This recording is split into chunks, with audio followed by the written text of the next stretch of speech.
ಕವನದ ಶೀರ್ಷಿಕೆ ಅಮೆರಿಕ ಹೆದರುತ್ತದೆ.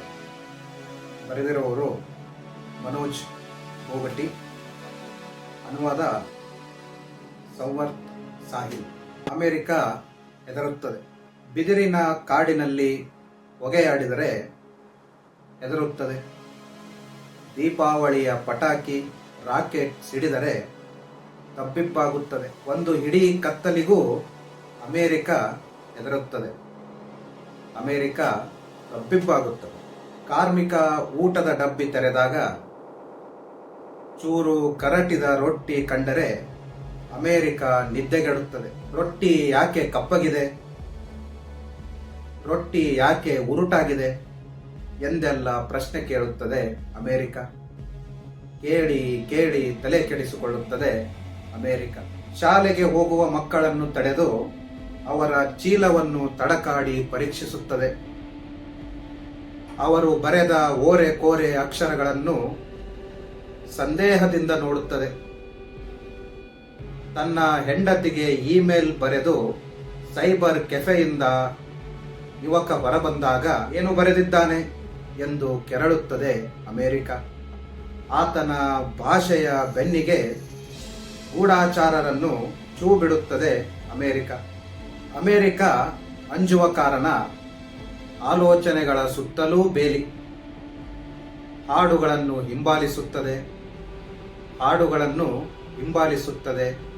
ಕಾವ್ಯವನ್ನು ವಿವಸ್ತ್ರಗೊಳಿಸಿ ಅರ್ಥದ ಗರ್ಭ ಸೀಳಿ ಗಂಟೆಗಟ್ಟಲೆ ಹಿಂಸಿಸುತ್ತದೆ ಅಮೆರಿಕ. ಅಮೆರಿಕ ಹೆದರಿದಾಗ ಎಲ್ಲ ಮನೆಯ ಶಾಂತಿ ಕದಡುತ್ತದೆ. ಅಮೆರಿಕ ಹೆದರಿದಾಗ ಕತ್ತಲಲ್ಲಿ ಬೀಸುವ ಗಾಳಿ ಸಂಶಯಾಸ್ಪದಗೊಳ್ಳುತ್ತದೆ. ಅಮೆರಿಕ ಹೆದರಿದಾಗ ಒಲೆಯ ಬೆಂಕಿ ಉರಿದರೆ ಅಮೆರಿಕಾದ ಮಿದುಳು ಸುಡುತ್ತದೆ.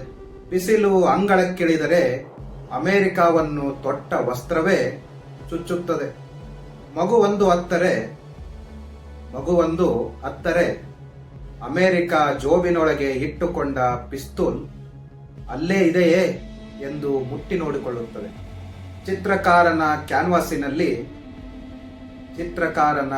ಕ್ಯಾನ್ವಾಸಿನಲ್ಲಿ ಕೆಂಪು ಬಣ್ಣ ಯಾಕೆ ಅಷ್ಟೊಂದಿದೆ, ಯಾಕೆ ಅಷ್ಟು ಗಾಢವಾಗಿದೆ? ಕವಿತೆ ವಾಚಿಸುವಾಗ ಕವಿ ಯಾಕೆ ಮುಷ್ಟಿ ಬಿಗಿಗೊಳಿಸುತ್ತಾನೆ? ಗಾಯಕರ ಹಾಡಿನಲ್ಲಿ ಯಾಕೆ ಅಷ್ಟೊಂದು ತಾರಕ ಸ್ವರ?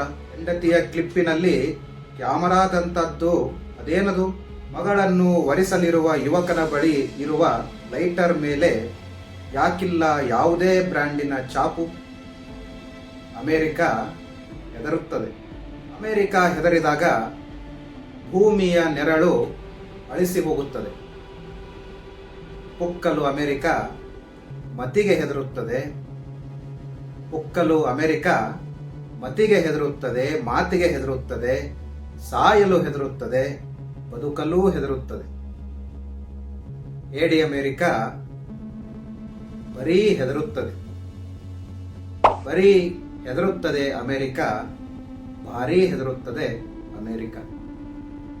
ಹೆದರುತ್ತದೆ ಅಮೆರಿಕ.